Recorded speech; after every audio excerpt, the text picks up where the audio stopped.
Hello to all and welcome back to Pokemon Emerald Kaizo. I know it's been a while, well, 7 months roughly to be exact, but hey, I finally returned to this series after getting through my other projects. Feel free to go check them out, by the way, if you already haven't. Anyways, let's get straight back into where I left off in Emerald Kaizo, shall we? So from the last video, I reached the halfway point in Falabar Town. Hopefully I'm pronouncing that right, probably not. As I make my way to the next route, I get a call from a guy named Ricky.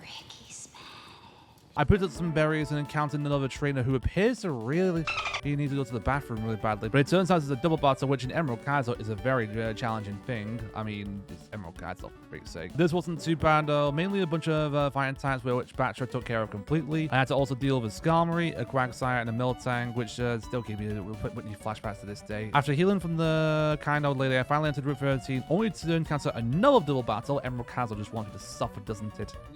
Now, this one was slightly tougher as they had dragon types like Vibrava, Shelgon, and Dragonair, while the other trainer had Laron, Grovyle, and Littleton. They did give me a challenge, but I was able to defeat them and return to the old lady to heal. You can probably see the pattern inversion here. Continuing to Route 13, I was surprised by a ninja who had a Ninja, Kecleon, and Coughing who decided to explode because everything wants to explode in this game. And also Venomoth too. Another trip to the old lady. This will happen a lot, so I'll probably stop bringing her up now. I find some items and have another trainer encounter. This one had Eradicate, which kicked Gexport, so Fisticuffs had to take care of it. Bender, which got a lot of confusion, and Azumarill, which Sparks defeated. Next was the twin encounter, another double battle. Fun. Though the Pokemon of choice these two uses Smeargle. Now, Smeargle is in this game has been quite an oddball to me, with the last one I encountered having Aerobat. Sadly, another one of them does as well. But after a few back and forths, I was able to beat both of them. After that, I had another double battle encounter. This game just loves double battles. So these trainers have Slacking, Fearow, Pidgeot, Noctowl, Drowsy, and Parasect. Honestly, this was another easy encounter with Slacking for some reason using Solar Beam because its ability is Truant, you know, so it's kind of weird. I don't really get it either. I got this random stack from a guy in the house, kind of weird, but alright. Attacked by another ninja with Shedinja, Shuckle, and Golbat. Shuckle was the only real challenge of the toxic and high defenses. It likes to really stall. I had another trainer encounter further down. She had a Numel, a Tropius, and a Seaking, all of which weren't too hard to beat, but at least got my get to fully evolve into Sceptile. Yay! So now I guess I finally able to reach. Wait a minute.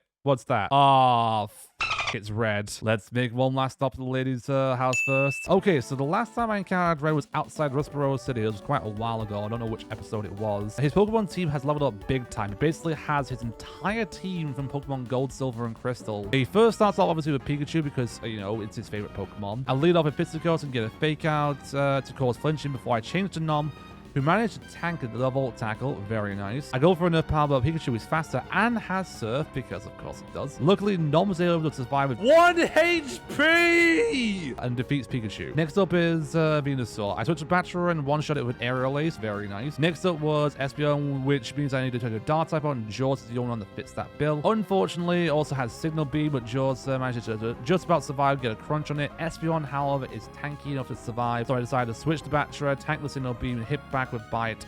Unfortunately, that didn't finish it off, but I got the second flinch, and so the second one did. Next is Blastoise, and I bring out Sparks to hit it with electric type moves. Start with a Thunder Wave, but it has a Lumberry to heal itself, which is He tried the Miracle, which failed, but then he hits me with Yawn.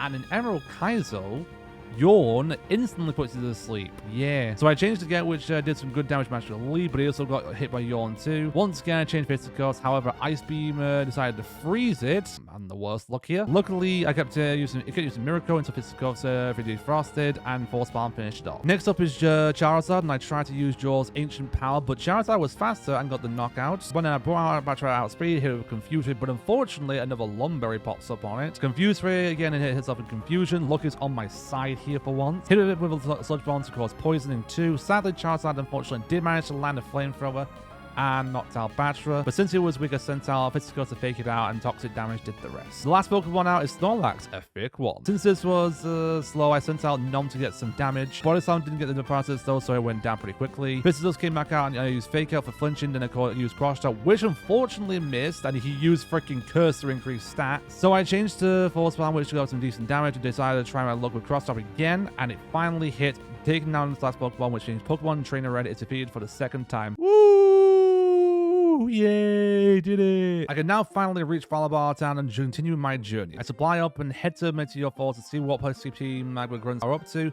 Oh, never mind, I got more trainers to beat. Well, that's gonna be fun instead. So after some back and forth between trainers in the Pokemon Center, I discovered that the entire area leading towards the cave immediately forwards is littered with Team Magma grunts, making my experience in this game even harder. In fact, this entire section took me roughly an hour to get through, or with all the trips I had to make to the Pokemon Center for recovery. They really don't want me to get to Meteor Falls, don't they? Must be what is such rare candies, mustn't it? Now we finally get to Meteor Falls, I start to wonder about something. Will there be a battle, or will it just be an encounter? Luckily, Team Magma showed up to scare the Magma grunts off. Archie then calls me an odd kid, which is, you know, quite a weird thing to say, considering the fact that he's wearing like an entire pirate outfit and also is, you know, trying to flood the entire freaking world. With that done, I head back to Mount Chimney and begin the battle against Team Magma. Next stream, though, because I got pretty tired, as you know, I need my rest. Alright, time to take down Team Magma this time. First one was kind of annoying with the Bayonet that you Will was causing problems with Jaws. I did take it down, but she brought out a Magmar who finished off Jaws. Once I finished it off with Batra, the rest of her team was pretty easy. Ampharos, Golem, and Kangaskhan were all defeated by my team. Grunt 2 starts of Camerods, and I f***ed up by putting Sparks at the start of my team. God damn it. So I switched to Jaws, but it got defeated.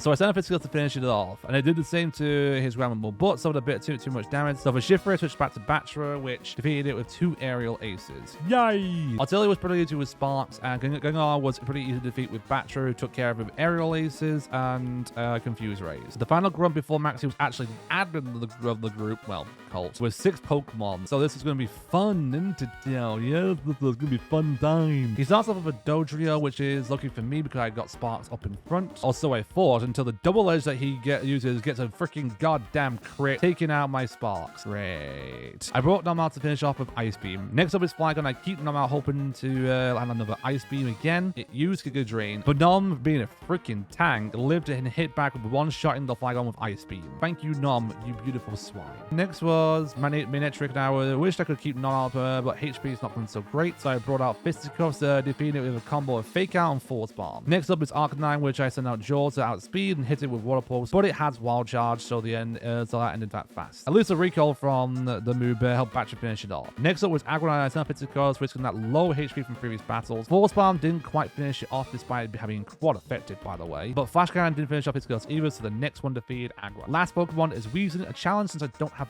any Psychic types to help take it down. I hope a Batra is up to the task for this one, since it is a part Poison type. Try Confuse Ray with the Pesky Fan of a Lumberry. So a little insight for this entire rest of this game, they will all either have Lumberries or leftovers on every single Pokemon. This goddamn game. At least Gumshot didn't do much damage, so I landed the second one, making it hit itself, and then a combo of Bind Arrows to finish it off, which paved the way to a big Maxi fight.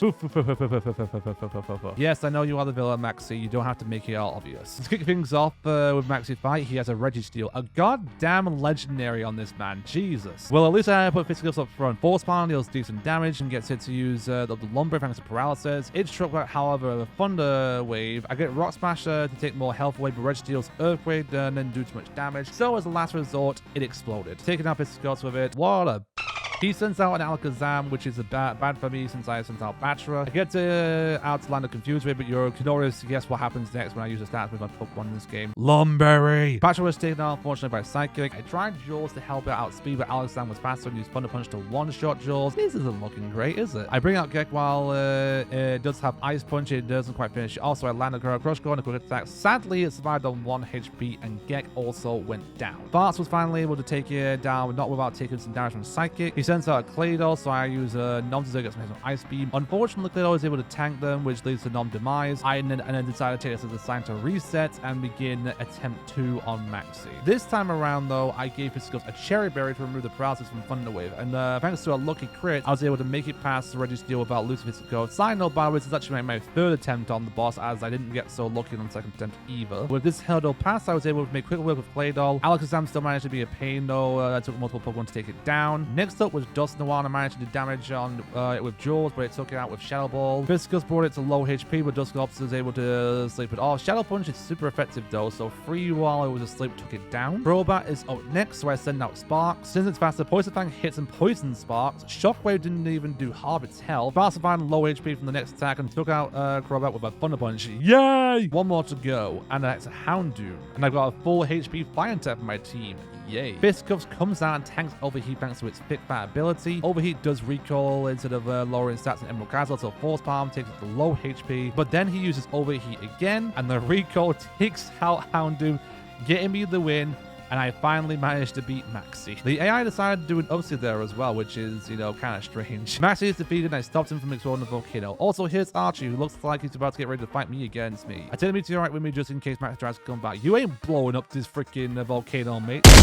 Well, I hope everyone enjoyed the video. Thank you all for watching. This is a little different from what I have done normally, so let me know how you all like it in the comments below. Sorry for this part coming out so late too. I finished this Emerald Kaizo run back in March, but only have got around to actually editing it now thanks to a Pokemon Violet run that I was editing, which honestly you should also go check out as well if you want to. I've uploaded 2 big parts of Emerald, my Pokemon Violet playthrough. Subscribe, check out other content, and anyone watching, have a good day, and yeah, later, bye.